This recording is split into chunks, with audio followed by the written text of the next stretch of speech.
Heading now to some other news, and it's a developing story in Lower Manhattan. Chopper 2 over the scene as protests are now underway over the ramped up immigration enforcement here and across the country.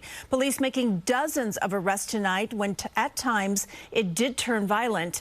Bauman at Foley Square and spoke to some immigrant families who say that they came out to make their voices heard.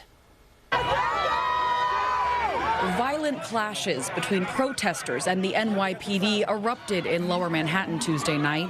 Hours earlier, thousands gathered in Foley Square, rallying against the recent federal immigration raids. I'm grateful to this country, but I need to speak up. Jaime Gonzalez brought his daughters to the protest. He emigrated from Mexico 40 years ago. I'm not a freeloader. I came here to work.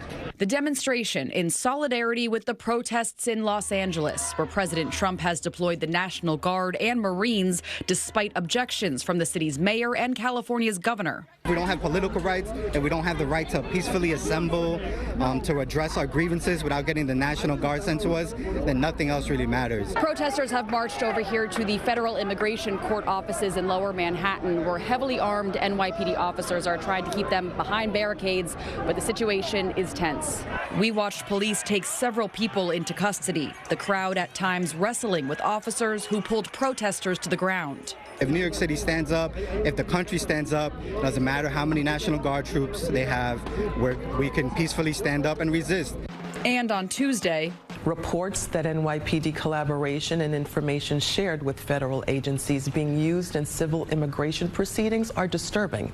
City Council Speaker Adrian Adams, who's running for mayor, urged the Department of Investigations to investigate if the NYPD has been sharing information with ICE. The department responded the NYPD does not engage in civil immigration enforcement, period, while a spokesman for Mayor Eric Adams said it is despicable that Adrian Adams would try to fan the flames of fear solely for cheap political points. In Lower Manhattan, Bauman, CBS News, New York.